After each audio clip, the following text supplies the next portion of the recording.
15화에서는 홍금보가 한민증권 경영에 전면에 나설 것을 선언했는데요.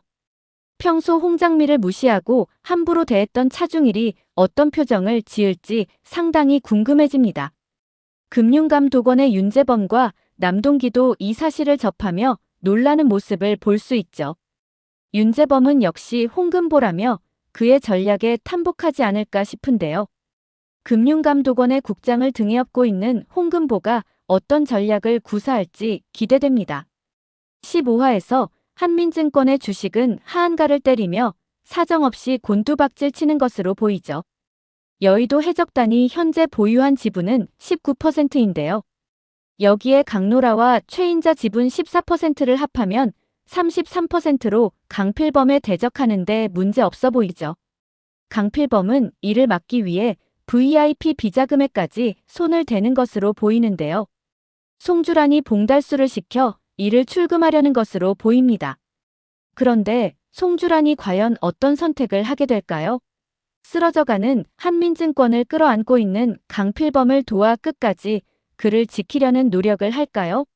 게다가 자신 또한 많은 부분에 있어 강필범을 속이고 있는 상태이죠.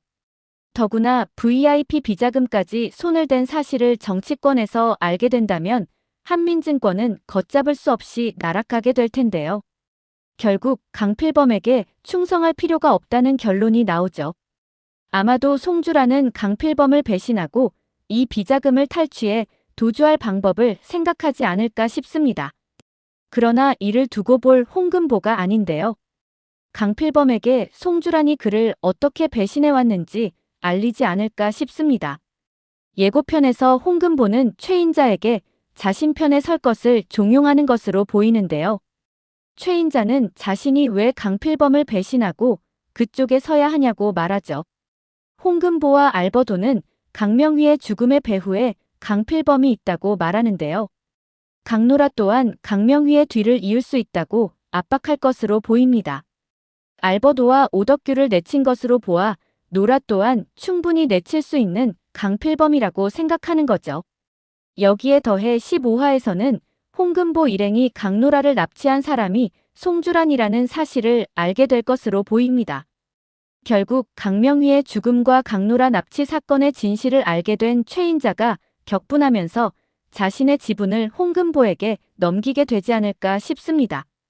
이제 강필범에게 남은 건 송주란 뿐인데요. 하지만 주주총회에서 홍금보로 인해 비자금이 낱낱이 공개되며 결국 해임되지 않을까 싶습니다. 14화에서 홍금보는 신정우에게 여의도 해적단 합류를 제안했고 한민증권 비자금 장부까지 공개하며 자신들의 계획을 밝혔는데요. 신정우는 고민 끝에 손을 잡았고 고복희와 알버도, 이용기까지 힘을 모으며 해적단이 다시 뭉쳤습니다. 물론 강필범이 신정우를 내친 것 또한 홍금보가 자신들의 계획에 끌어들이기 위한 계략의 일부였는데요. 홍금보는 새 홈페이지를 열고 대표자명에 자신의 이름을 올리며 한민증권을 손에 넣기 위해 전면에 나섰죠. 강필범은 공석이 된 한민증권 사장 자리에 알버도와 강노라 중 한 명을 앉히겠다고 선언했는데요. 대신 사장 자리에 오를 수 있는 과제가 주어졌습니다. 바로 여의도 해적단 선장을 찾으라는 거죠. 선장을 찾는 자에게 사장의 자리를 주겠다는 것인데요. 이에 오덕규는 자신의 인맥을 총동원해 선장을 찾겠다며 알버도에게 사장 자리에 앉을 준비를 하라고 말합니다. 그런데 알버도는 홍금보의 지시대로 자신이 선장이라는 사실을 오덕규에게 말했는데요. 당황한 오덕규는 이를 숨기려 제1교포를 선장으로 꾸며 강필범에게 보고했죠.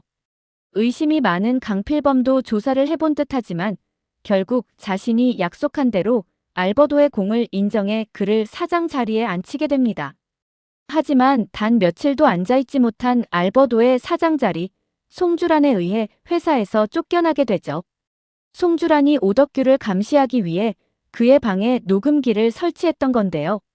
알버도가 자신이 여의도 해적단 선장이라고 말하는 내용이 그대로 녹음 파일에 담긴 겁니다. 송주란은 여우의 비자금 문제까지 오덕규에게 덮어 씌웠습니다. 물론 이는 홍금보가 예상하지 못했던 결과였죠. 결국 여의도 해적단의 전략대로 오덕규가 강필범에게서 내쳐지며 강필범의 측근이 또 한 명 잘려나가게 되었는데요. 하지만 송주라는 자신이 홍금보에게 노란하고 있다는 사실을 전혀 모르고 있습니다. 송주라는 신정우 방에도 녹음기를 설치했었고 이 녹음 파일의 존재에 대해서 홍금보를 포함해 이미 모두 알고 있는 상태죠. 결국 알버도는 강필범 집에서 쫓겨나 홍금보에게 자신의 운명을 맡긴 상태입니다. 강노라 또한 홍금보를 돕겠다며 스위스에 있는 비자금을 찾으러 출국한 상태인데요. 하지만 가족을 배신하는 행위란 쉽지는 않습니다. 문제는 1,000억이라는 돈을 국내에 반입하는 과정이 더 어려운 상태죠. 신정우는 거액을 국내에 반입하는 것은 불가능하다며 다른 방법을 찾을 것을 제안합니다. 고보키와 알버도는 지점장들을 통해 송주란이 비자금을 만들어 왔다는 사실을 말하는데요. 특히 고보키는 결정적인 증거들은 송주란의 금고에 있을 거라고 말해 알버도와 함께 금고 털이에 나섰죠.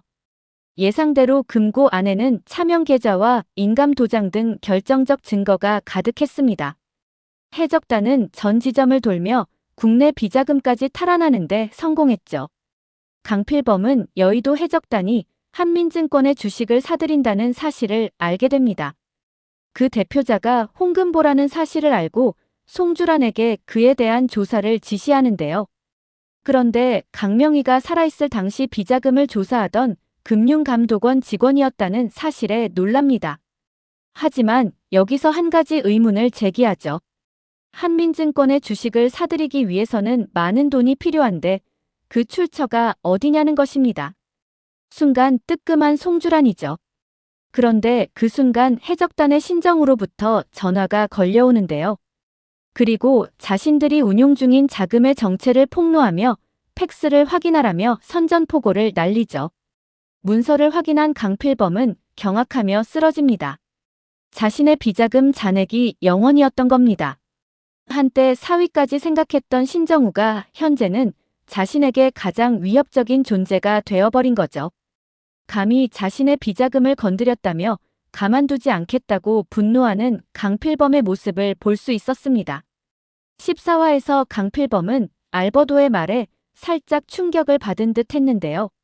하나뿐인 아들 강명휘의 죽음에 대해 후회하는 듯한 모습을 보였습니다. 그때 그런 선택을 하지 않았으면 어땠을까 하는 거였죠. 어쩌면 강필범이 이런 선택을 하게 만든 것도 송주란이 아닌가 싶습니다. 어린 강노라를 위험에 빠뜨리고 강명희를 죽게 만들고 알버도와 오덕규까지 강필범에게 멀어지게 만든 것이 결국엔 송주란인 거죠. 강노라가 어린 시절 납치를 당한 적이 있다고 말한 적이 있는데요. 강필범은 나대기 좋아하는 최인자가 강노라의 얼굴을 노출했기 때문이라고 했습니다. 문제는 친딸인 강노라가 위험에 처했음에도 돈이 아까워 그를 포기했었다는 겁니다. 이로 인해 강노라는 강필범이 얼마나 무서운 인간인지 돈 앞에서는 자식도 가족도 없는 매정한 인간이라는 걸 누구보다 잘 알고 있죠. 또한 자신이 현재 사장 자리에 앉았지만 알버도처럼 언제든지 내쳐질 수 있다는 사실을 너무나 잘 알고 있습니다. 강필범 또한 강노라를 사장으로 지목하며 언젠가는 거대한 파도가 밀려올 때 방파제 역할은 할 수 있을 거라며 자신이 위험한 순간에 강노라를 이용할 것임을 암시했죠. 그런데 강노라를 납치한 인물이 바로 송주란이었던 겁니다. 봉달수는 잡지에 실린 강노라 얼굴을 보고 자신이 납치했던 아이라는 것을 한눈에 알아봤는데요. 이에 송주란에게 전화를 걸어 이 사실을 말했지만 부정하지 않았습니다. 아마도 강필범에게서 최인자를 떼내기 위해 이 방법을 사용한 게 아닌가 싶습니다. 그리고 그의 예상대로 이 사건 이후 강노라는 이름도 개명 후 해외로 떠났었죠. 강필범은 자신이 가장 의지할 수 있는 인물이 송주란이라고 생각하지만 자신에게 있어 가장 위협적인 인물이 송주란이라는 사실을 모르고 있습니다. 등잔 밑이 어둡다는 속담이 가장 잘 들어맞는 순간이죠. 결국 이 드라마에서 최종 빌런은 강필범이 아닌 송주란이 아닌가 싶습니다. 강필범을 가스라이팅해 주변 사람들을 적으로 돌리고 자신만 의지할 수 있게 만들어버린 것이죠. 오늘 영상은 여기까지입니다. 구독, 좋아요는 언제나 제게 큰 힘이 됩니다.